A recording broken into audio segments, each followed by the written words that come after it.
Wicked trailer made me pregnant, and this is the baby. Welcome to Teacup for One. My name is Matt and I have 2 degrees, and at the time of recording this video, the 2 football teams, the one from San Francisco and the one from Kansas, I think, where Dorothy's from, they're tied. It's probably a big deal for people who care about football, but I don't. You know what I care about? Wicked. The Life and Times of the Wicked Witch of the West. Wicked. The Broadway musical adaptation. Wicked. The $1 million Wizard of Oz movie that's going to be coming out at the end of this year. You know who truly won the Super Bowl this year? I'm going to call it right now. I'm going to guess it's Kansas because of Taylor Swift's boyfriend, but it doesn't matter. I don't care. You know who truly won the Super Bowl? Us, the theater kids, the Oz fans, because we finally got our first look at the upcoming Wicked movies. And let's not beat around the bush. We're here. We're going to talk about it. It is time for another classic Teacup for One trailer review and reaction. If you haven't seen one of these before, this is the drill. I'm going to play the trailer. I'm going to stop it a lot. I'm going to talk through it. I'm going to give you my thoughts, my analysis. It's kind of like we're watching The Godfather for the first time, and I'm one of the Kens. Anyway, let's watch. The best way to bring folks together. Okay.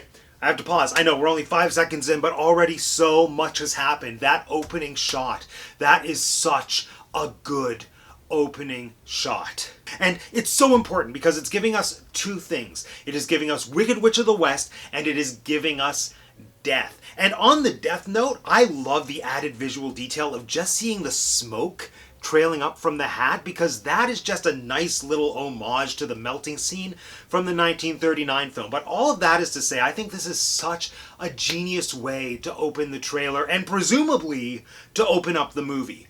Why? Because it is a crucial reminder that Wicked is essentially another perspective of the Wizard of Oz. And I don't know about you, but for myself personally, I've come to just totally think of Wicked as its own thing, like separate from the Wizard of Oz. Yes, I know obviously they are in the same universe, but I think this is just so crucial to remind us of where Wicked starts. It starts with the death of the Wicked Witch of the West. It starts with the demise of a character that so many of us grew up being terrified of, and the whole point of Wicked is to say, wait, what if there was another side to the story? I don't know, I love this shot. It has a lot of power for me as a Wizard of Oz fan, and once more, it is so crucial to remind us where Elphaba ultimately ends up. Another thing that's interesting about these first few shots is that we are seeing those yellow bricks, which are clearly meant to eventually become the Yellow Brick Road. And one of the many things that I learned from following Tori, aka the Oz Vlog, on TikTok and on Instagram, is that the Yellow Brick Road was actually commissioned by the wizard when he arrived in Oz around the same time that he started building up the Emerald City. So, assuming that that's the road the Wicked film is going down, it says a lot about where Oz is at this point in Elphaba's story. Oz is in a time of transition. There is a new ruler coming into power. He's making big changes, and that is the political climate that Elphaba is ultimately caught up in. I'm probably reading too much into it. I know, it's a shot of a pile of yellow bricks. I'm excited, okay? And then the other shot that we saw was a train that Elphaba is about to get on. Now, I had to re-watch the trailer a few times to actually notice Elphaba was there, because my eye immediately went to that train, which is just so stunning. I appreciate and love that they have that clock gear aesthetic. It's kind of like a nice throwback to the production design of the show on Broadway. But yeah, Elphaba is there. She's by herself, so I think it's safe to assume that this is her en route to Shiz from her hometown. One thing that we do know from the stage show is that, and probably the book as well, is that Elphaba is originally from Munchkinland. Now in that shot, if you look just beyond the train, there's a lot of open space. A lot of wheat, big open fields, and I personally love that. Because when you go back to L. Frank Baum's original books, Munchkinland was apparently known for having a lot of vegetation, the most cornfields in all of Oz, so it seems like they're honoring that and bringing it to life. I love that. And this is only the first 5 seconds. This is going to be a long video. Buckle in. Let's keep watching. Is to give him a real good enemy. You're green. I am.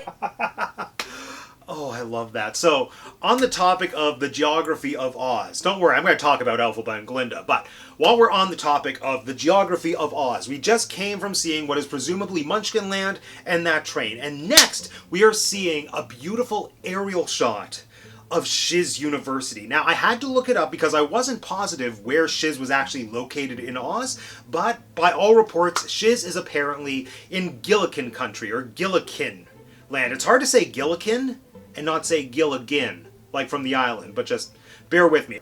Shiz exists in the northern quadrant, which is like the land of Glinda, essentially. We know that Glinda is from the north, so I think that might be why Shiz has this beautiful kind of faded pink aesthetic to it. It kind of looks like Cinderella Castle after the new paint job in Florida. Speaking of Florida, fun fact about Gillikin country, it was known in L. Frank Baum's mythology for having like marshlands and swamps. So this doesn't look like a swampy area, but we do eventually see a canal that Glinda takes to get into Shiz. So it almost makes me feel like Shiz University was built on top of the swamp. So what I'm saying is that Shiz University is this beautiful kind of off-pink castle structure that was built on swampy marshlands. Yes, Gillikin country is Florida, Shiz University is Walt Disney World. I will not be taking questions at this time. But more important than all of that, this is our first look at our two leading ladies. Cynthia Erivo as Elphaba and Ariana Grande as Glinda. Now when this casting announcement came out, I was thrilled for Cynthia, less thrilled for Ariana Grande. And my initial reaction was this pairing feels off, but not in the way that it's supposed to serve the story. I felt like Cynthia had this very adult-like maturity to her, and Ariana, just as a human and as a performer, felt much younger. So to pair them together felt kind of weird to me. But seeing this clip does kind of set my mind at ease, because I think Ariana is carrying herself with a maturity that is needed for Glinda, and Cynthia has this wide-eyed youthful quality to her. So I do think the two are finding like a nice middle ground, and thus far I'm liking them together. Another nice thing about this clip is that we do get to see a little bit of Bowen Yang as one of the Shiz University students. I have no doubt that he's going to do a great comedic job playing off Ariana Grande as a Shiz University bully. Everyone is too old to be a university student here. I'm just going to call it like it is. But it's Oz. It's a fantasy land. And maybe Shiz University has a master's program. I don't know. Let's keep watching. Something is not the same. Something just takes over me. And when it does, bad things happen. Okay, this is just a small thing, but I was really interested to see if Cynthia was going to be using her, like, regular English/British accent, or if she would be doing an American dialect. Obviously, the answer is American dialect, and I guess that's not surprising. Even though this doesn't officially have ties to the MGM film, Margaret Hamilton did portray the Wicked Witch of the West with an American accent, so I guess it only makes sense that Cynthia does it as well. But I think for me, it's interesting because I know Cynthia has used an American accent in films before. I just haven't seen any of them. I'm so accustomed to her natural accent that seeing her in the green makeup, hearing her with that voice, like I really feel like she is transforming herself for Elphaba. And there's this beautiful level of like intimate vulnerability that I'm getting from her in these clips, which makes me that much more excited for the movie overall. And I think that level of intimacy is going to give us a beautiful character exploration of Elphaba. In this clip, it also looks like we get our first look at the Ozdust ballroom scene from Dancing Through Life, specifically the moment when Elphaba puts on the pointy black hat for the very first time. Two things I want to point out about this. First, if that is in fact the Ozdust ballroom, I'm a little bit disappointed just with the production design. Like, it doesn't look as visually delicious as it did on stage, but it's also entirely possible that they changed the setting for the movie, because if we think back to that overhead shot of Shiz University, it looks like the university is isolated. I mean, I don't think that there's a surrounding city. It looks like an older establishment, so they probably wouldn't have a nightclub there. So who's to say? It could be in a different setting. But if that was the Ozdust ballroom, I want like a disco ball at the very least. But more importantly, that moment when she puts on the hat for the first time, I just love the direction that we're seeing in that short clip. Specifically how the rim of the hat is casting a shadow over the top half of her face. This is such a crucial moment in the story. It's the first time that she puts on the hat, and just having that little bit of visual division I don't know, I think it's like the first step towards Elphaba being cut off from everybody, which is really nice when you compare it to those clips we saw just a few seconds ago when she first arrives at the university. Like, she doesn't have a hat. She's open. And now, she's starting to close herself off. Visual storytelling at its best. Well, maybe not at its best, but like, visual storytelling done well. We also saw a little snippet of Michelle Yeoh. Let's see some more. Once you learn to harness your emotions, the sky's the limit. Once more, so much happened in such a short span of time. The benefit actually to making notes and writing the script for this video was that I was stopping and starting the trailer a lot, and you can pause it at any given time. There is so much visual information in all of these shots. Like, just throw it the Oscar for production design right here, right now. One shot that really excited me was that shot of what I'm guessing is near the end of Wicked Part 1. It looks like Elphaba has just burst out of the Emerald City on broomstick. We don't see it, but we see the reactions. We see the Emerald City guards, Madame Morrible, and Glinda just looking off into the distance, kind of awestruck, kind of terrified. Now, one thing that I really enjoy about this is just looking at the outfit Ariana's in. Again, costuming is not my strongest suit, but I think it would have been easy for them to go a little bit overboard with her outfit here. There's just a simplicity to it that I really like. It also kind of looks like she's Disney bounding her over-the-top, like, bubble gown that we've seen from all of those set leak photos and we'll see in this trailer later. So just the simplicity in Glinda's costuming, I appreciate that because I think it grounds what's happening visually quite nicely in contrast to all the stuff behind her. Those Emerald City Guard costumes are beautiful. Just the like vibrant green saturation. Ooh, it is what I want my Emerald City to look like. I also want to talk about Michelle Yeoh as Madame Morrible because this clip, I feel like it's starting to make me appreciate why she was cast in the role. Now, don't get me wrong. I have never had any issue with this casting, but it was unexpected. My fan cast pick was Imelda Staunton because I figured she can just be Dolores Umbridge again because that's kind of who Madame Morrible is. I saw a bunch of people were like picking Hannah Waddingham from Game of Thrones, you know, Ding Ding Ding Shame, as well as Ted Lasso. I think both those ladies would have been phenomenal Morribles. But at least speaking for my pick, it was a pick that was rooted in theatricality. And I think the power that Michelle Yeoh is going to bring to this is just her ability to do so much through subtlety. I mean, Michelle Yeoh can do anything. Everything, everywhere, all at once taught us that. But the movie and the performance that really made me fall in love with her was in Crazy Rich Asians. She's so good at being cold and calculated and seemingly showing nothing, like having a brilliant poker face, while you just know as an audience member that there's so much going on inside her head. And that is what you need for Madame Morrible. To go back to what I said earlier about how I feel Cynthia was giving us a level of intimacy that I didn't necessarily feel from Elphaba on stage because it's on stage, I'm getting the same thing from Michelle Yeoh here. I think John M. Chu has recognized that there is a way to utilize filmic intimacy to tell the story in a way that it can't be told on stage. Also, we got our first and only look at Fiyero in this clip. I think it was from the As Long As Your Mind scene because Elphaba's like caressing his face and he's there. He's fine. He looks pretty.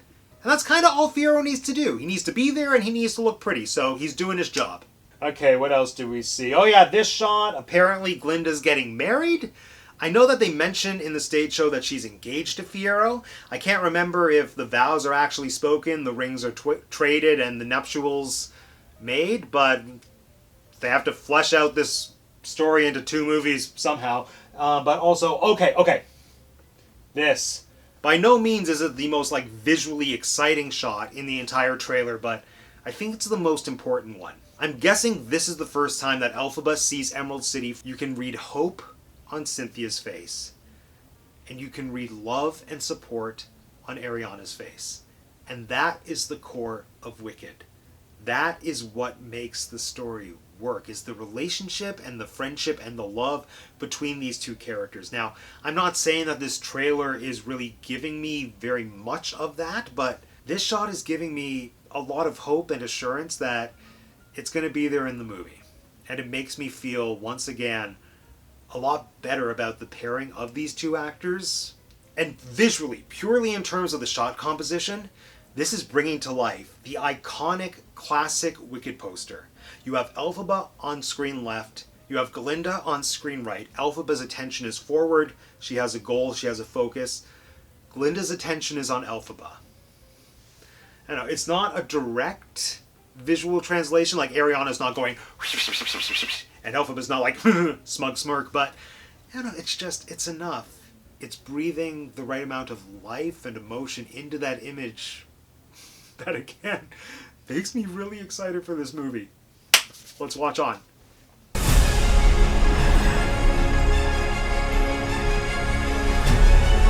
Bring her to me.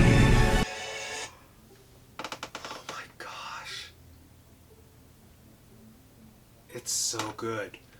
Now, this is interesting. This is when the trailer takes a turn, and I know that the entire trailer so far has seemingly been a mix of elements from what presumably is movie 1 and movie 2, but I think a lot of this is movie 2. It's a lot bigger, it's a lot more lavish, and it's reminding me why I don't care for CGI. Or at the very least, let me clarify. I prefer practical sets to CGI. I mean, just seeing that sweeping shot of the landscape leading into Munchkinland with all of those tulips, if you don't know, they planted literally millions of tulips for that set. And I think the payoff is evident just in that one shot. And then on the other hand, you see Emerald City, which is gorgeous, don't get me wrong, but it looks very computerized. There is this level of artifice to it, and I don't know. And I'm aware that the 1939 MGM film, like, they didn't build an Emerald City, but there's something more magical, in my humble opinion, to matte paintings as opposed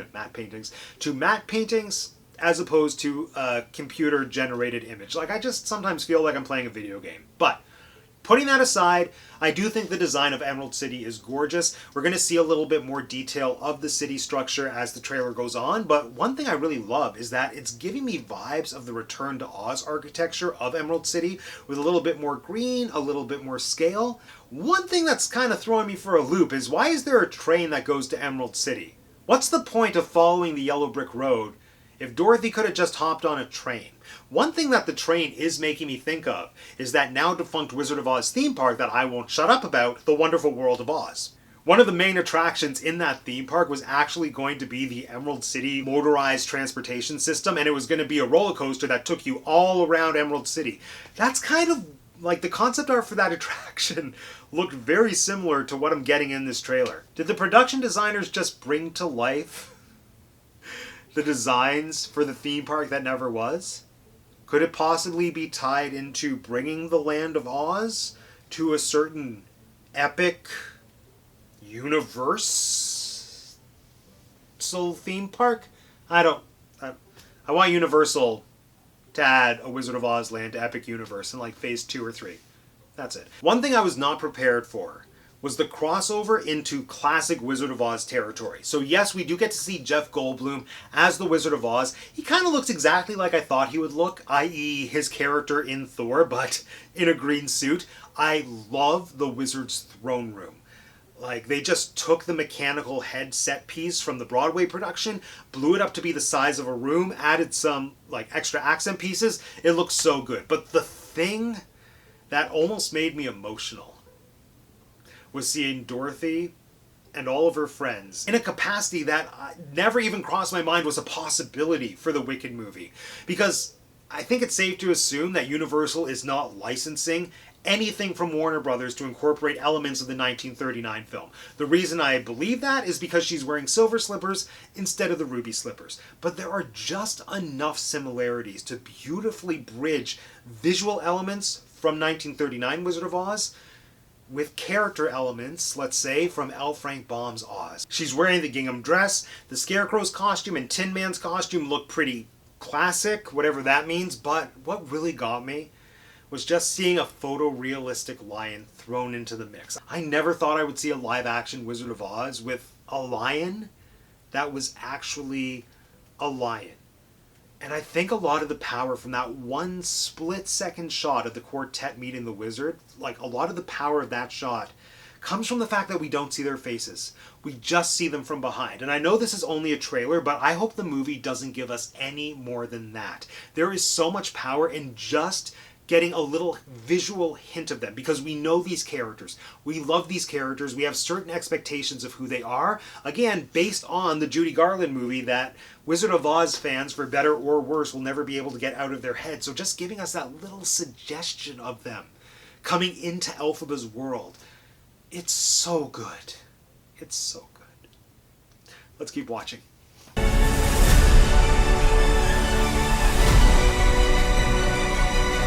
Don't be afraid. Ugh, okay. This is the over-animated stuff that makes me love CGI, because it makes it less magical, in my opinion. And if there's one thing Oz the Great and Powerful taught me, it's that I have no interest in seeing Glinda living inside of her bubble. It is so much more magical to see the bubble as a floating pink orb coming towards you, and then Glinda appears from the bubble. It's almost like Glinda became the bubble, then seeing a bubble with a human just floating around inside of it. And I know that 1939, that's an effect that was almost 100 years ago. To me, it looks so much better than this. And the flying monkeys. I am a huge fan of flying monkeys, obviously. I'm going to need to see them in a close-up. The character design looks a little similar to the monkeys in Oz the Great and Powerful. Not that there's anything wrong with that, but they look a little bit more like baboons. They look aggressive, the teeth are pointy. I don't know, you need to sympathize with the plight of the monkeys, and these monkeys scare me. One shot from the sequence we just saw that I love is Ariana twirling in an abyss of pink. I can only assume that this is coming from the Popular sequence, and if that's the case, Popular looks like it was done right. It has almost the same energy as the I Feel Pretty number from Spielberg's West Side Story. I'm excited to see how that plays out. Alright, let's watch on. I'm not afraid. It's the wizard who should be afraid of me.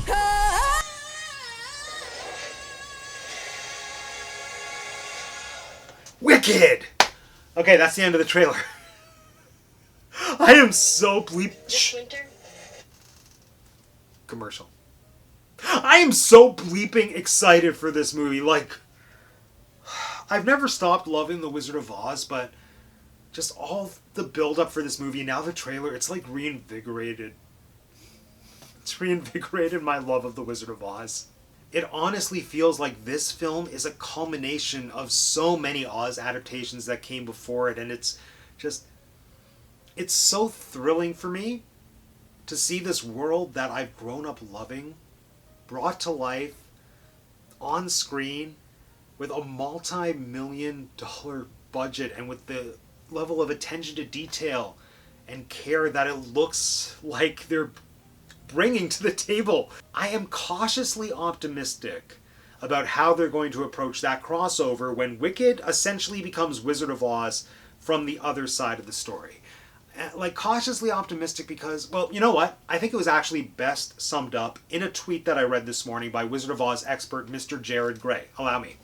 The trouble with splitting Wicked into two separate movies is that, like many stage musicals, the first act can technically work as the end of the show, and this might make part 2 feel like another unnecessary sequel instead of the rest of the story. That is to say, with all we're given in Act 1, we're fully set up for The Wizard of Oz to happen. The monkeys have wings, the public have turned against Elphaba, the witches have gone their separate ways. Dorothy could show up, and we wouldn't really be missing anything. And it's hard for me to argue with that. And in fact, when I found out Wicked was being released in 2 parts, I was kind of joking that part 2 might as well just be a re-release of the original Wizard of Oz, or an outright remake of the original Wizard of Oz. But I don't know why I feel this way, but I just have this trust that somehow they're going to make it work. And that's all I have to say for now. I need to process this trailer, and this is only the teaser. I can't wait to see what else we have in store over the next, 9 months. Ugh, I can't wait 9 months. Because I'm going to have to. And you know what? In that time, I'm going to dig up some of my old video ideas because I want to dive even further into the lore of Oz. Like, L. Frank Baum wrote so much, and a lot of people watched the Evolution of the Wicked Witch of the East video, so why not do more videos like that? If you're interested in watching those, subscribe to the channel. And with that segue, here we go. This concludes yet another episode of Teacup for One. Now let me know in the comment section down below what was your favorite part of the trailer, and which Wizard of Oz character would you like me to do a video history expose about. And if you want to be the first to know when I release more videos talking about Oz, Disney, Shakespeare, Funko Pops, cats, make sure you subscribe to the channel if you haven't subscribed already. And if you haven't subscribed already, it is so easy. All you have to do is click on my face. Thanks for joining me today, everyone. My name is Matt, and I have 2 degrees, and that's the Teacup for One. I'm not Cynthia Erivo.